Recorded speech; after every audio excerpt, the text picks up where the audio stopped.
Salut tout le monde, c'est Quentin. Bon, ça fait plusieurs jours que je teste l'iPhone 16 Pro Max. Il est temps pour moi de vous donner mon avis dans ce test complet. Quelles sont les nouveautés? Vaut-il le coup? Vous aurez en tout cas à la fin tous les éléments pour savoir si vous devez ou non passer à l'achat. Avant de commencer, n'hésitez pas à mettre un gros pouce bleu et à vous abonner. N'oubliez pas que dans la prochaine vidéo, je parlerai du top des coques pour l'iPhone 16, 16 Pro, 16 Pro Max. Bon, comme d'habitude, on commence avec le déballage en ASMR. On se retrouve juste après.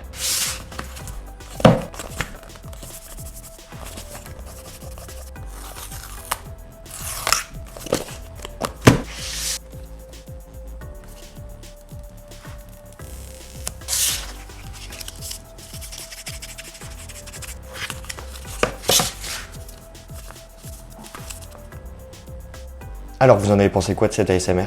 N'hésitez pas à me le dire en commentaire.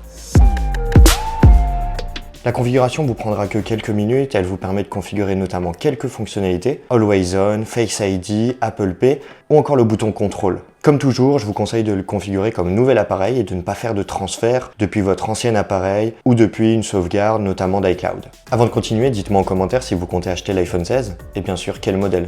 iPhone 16, iPhone 16 Plus, 16 Pro ou 16 Pro Max.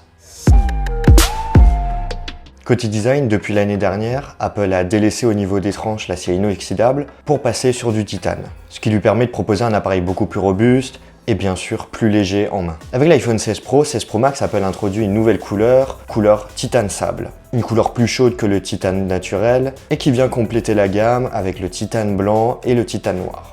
En tout cas de mon côté, mon coup de cœur reste sur le titane naturel, une couleur que je vous présentais dans mon test complet de l'iPhone 15 Pro Max l'année dernière. La vidéo se trouve juste ici. Au dos, on a toujours ce toucher hyper agréable grâce au verre mat texturé, mais ne comptez pas utiliser les coques de l'iPhone 15 Pro Max, elles ne sont malheureusement plus compatibles. Apple réduit encore un peu plus la largeur des bordures autour de l'écran, ce qui lui permet de proposer un iPhone 16 Pro Max de 6,9 pouces contre 6,7 pouces l'année dernière. Mais rassurez-vous, l'agrandissement de la taille a un impact totalement négligeable sur les dimensions de l'iPhone. Plus 4 mm de hauteur, plus 9 mm de largeur. Quant au poids, il prend seulement 6 grammes, donc autant vous dire que vous ne verrez pas la différence. En plus du bouton action qui a été introduit l'année dernière avec l'iPhone 15 Pro, 15 Pro Max, qui permet d'avoir une action prédéfinie, comme par exemple mettre en mode silencieux ou non son iPhone, Apple continue d'innover avec une nouvelle fonctionnalité qu'il appelle contrôle de l'appareil photo ou caméra control. Concrètement, sur la tranche droite de l'iPhone, on trouve un verre de saphir avec une texture lisse et un contour en acier inoxydable. On peut interagir avec cette surface, notamment avec un clic ou un glissement, et un retour haptique se fera sentir en simulant l'obturateur d'un appareil photo réflexe numérique.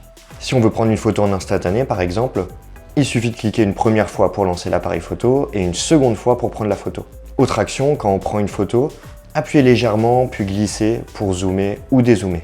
Enfin, quand on prend une photo, si on souhaite changer de réglage, il suffit d'appuyer 2 fois et de glisser pour sélectionner par exemple la profondeur de champ ou l'exposition. En tout cas, lors de ma prise en main, j'ai été agréablement surpris. C'est simple à utiliser, c'est d'une grande fluidité et j'en suis certain, ça rentrera dans les habitudes des gens. Avant de continuer, dites-moi en commentaire ce que vous pensez de ce nouveau bouton pour l'appareil photo. Est-ce que vous pensez que vous allez l'utiliser ou au contraire pour vous, ça reste un gadget? Côté photographie, Apple inaugure Caméra Fusion via un nouveau capteur principal qui est beaucoup plus rapide avec une nouvelle architecture. Pour faire simple, les données du capteur principal sont transférées beaucoup plus rapidement vers la puce A18 Pro, ce qui profite par exemple au délai d'obturation pour les photos en 48 mégapixels en ProRAW. Pour l'ultra grand angle, tout comme le capteur principal Fusion, il passe à 48 mégapixels avec un capteur quad pixel. Le mode macro est également de la partie puisqu'il utilise le même capteur. On pourra donc prendre des photos avec une très haute résolution de 24 mégapixels, des photos lumineuses, d'une grande netteté avec des éléments détaillés et une belle plage dynamique de couleurs. Et même quand on se rapproche avec le mode macro, les photos restituent énormément de détails, des couleurs vives et précises. Et bien sûr, on n'oublie pas le téléobjectif qui est équipé depuis l'iPhone 15 d'un zoom x5 120 mm.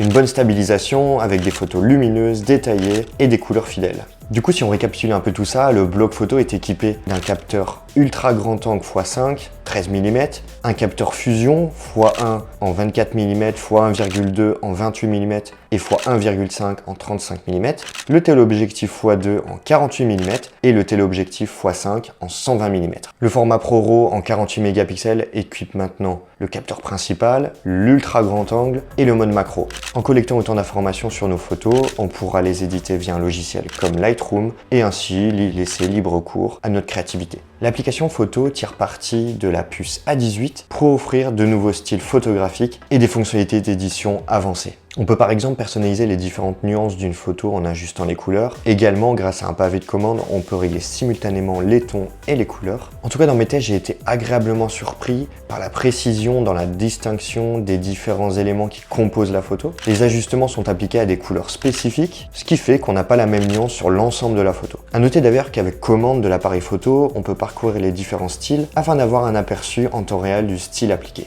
D'ailleurs, pour les passionnés de la photographie, je vous invite à me suivre sur Instagram. J'y pose principalement des portraits, de la street photographie. Et en tout cas, ça peut être cool si un coup on peut se réunir pour en faire ensemble de la photo. Côté vidéo, Apple passe à la vitesse supérieure. On peut désormais enregistrer des vidéos en Dolby Vision 4K HDR à 120 images par seconde grâce à la nouvelle caméra fusion dont je vous parlais tout à l'heure. Pour réaliser de bonnes vidéos, il y a bien sûr l'image, mais pas seulement, il faut un audio de qualité. Et c'est en ce sens que l'iPhone 16 Pro Max intègre désormais 4 micros pour une meilleure qualité audio lors des enregistrements. Les bruits de fond comme le vent sont réduits pour une meilleure clarté. Avec les nouvelles fonctionnalités hardware présentées précédemment, Apple intègre de nouvelles fonctionnalités d'édition.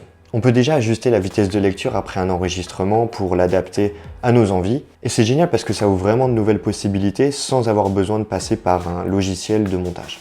Avec Mix Audio, Apple nous permet de moduler les voix selon 3 options possibles. Première option dans le cadre, pour capturer uniquement les voix des personnes présentes à l'écran. Studio pour une impression d'enregistrement dans un studio professionnel avec des cloisons acoustiques. Et enfin cinématique pour capturer toutes les voix environnantes tout en les ramenant au premier plan. Côté processeur, la puce A18 Pro gravée en 3 nanomètres n'est clairement pas une révolution. Elle est toujours équipée d'un CPU et d'un GPU Seeker. Et l'un comme l'autre apporte bien sûr son lot d'améliorations, on va pas le critiquer, puisqu'à titre de comparaison, avec l'iPhone 15 Pro Max, Apple annonce un CPU jusqu'à 15% plus rapide et un GPU jusqu'à 20% plus rapide. Mais malheureusement c'est tout, il faudra attendre les prochaines gammes d'iPhone pour avoir du spectacle de ce côté-là. Et c'est sans doute lié au calendrier de sortie, des nouvelles fonctionnalités d'Apple Intelligence qui nécessiteront plus de puissance pour fonctionner et c'est là qu'Apple sortira le grand jeu côté processeur. Pour augmenter l'autonomie de l'iPhone, Apple a travaillé sur l'optimisation du design interne en ajoutant une sous-structure thermique en aluminium 100% recyclé. La batterie profite également de ce nouveau design interne puisqu'elle est plus volumineuse et en comparaison avec l'iPhone 15 Pro Max, Apple annonce jusqu'à 4 heures de vidéo supplémentaires.